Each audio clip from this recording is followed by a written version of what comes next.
Meanwhile, Turkey's President Recep Tayyip Erdogan is all set to meet with his Russian counterpart Vladimir Putin at the Russian port city of Sochi for key talks today. Now, this will be Erdogan's second round of talks with Putin in a span of 2 weeks. And the meeting comes just after the first ship carrying the Ukrainian grain left the Black Sea under a Turkey-United Nations broker deal between Kiev and Moscow. Now, according to Ankara, the key focus of the meeting will be regional and global developments along with bilateral relations. Now, Erdogan's trip, his eighth to Russia since the start of 2019, follows a three-way meeting with Putin and the Iranian President Ibrahim Raisi in Tehran last month. Now, analysts say that Erdogan's success in brokering the crucial grain deal has now given Erdogan the needed visibility that he's been waiting for the last few years. Also, most Turkish people currently support their country's quasi-neutral position between the West and Russia. Now, along with the ongoing war, leaders are also likely to discuss Turkey's possible onslaught on northern Syria. This is because Turkey and Russian ties are intertwined in a mixture of rivalries and cooperation, and Syria is one such area between Moscow and Ankara where Russia has repeatedly expressed its disagreements over Turkey. Now, Erdogan was told by Putin in Tehran last month that Russia remains opposed to any new offensive that Turkey might be planning against the Kurdish rebels in northern Syria. Ankara needs Moscow's cooperation for its military operation, given that Russia controls the Syrian airspace. Erdogan said last month that the military offensive in Syria could start any moment and that the government is waiting for the right time to launch the attack.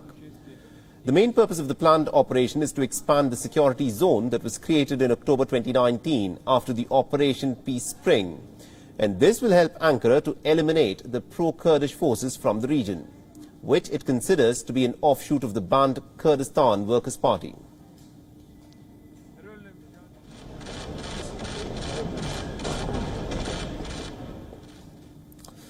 Meanwhile, indirect talks between Tehran and Washington have resumed in Vienna. The talks aim to salvage a 2015 nuclear deal since Iran has refused to hold direct talks with the United States.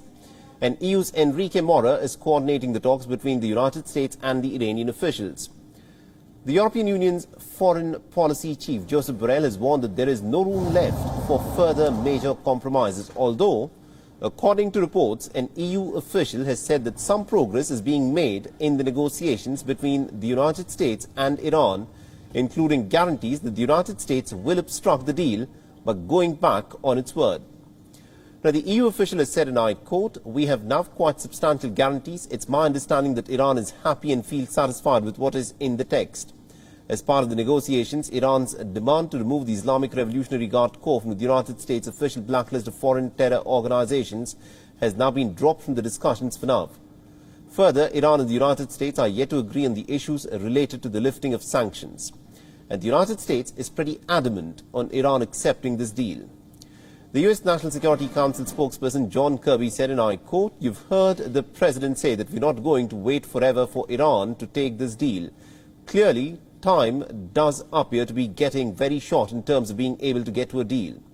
And little remains of the 2015 deal, which lifted sanctions against Tehran in exchange for restrictions on its nuclear program." But then President Donald Trump ditched the deal in 2018 and reimposed harsh sanctions. In response, Tehran breached the deal in several ways, including by rebuilding the stocks of the enriched uranium.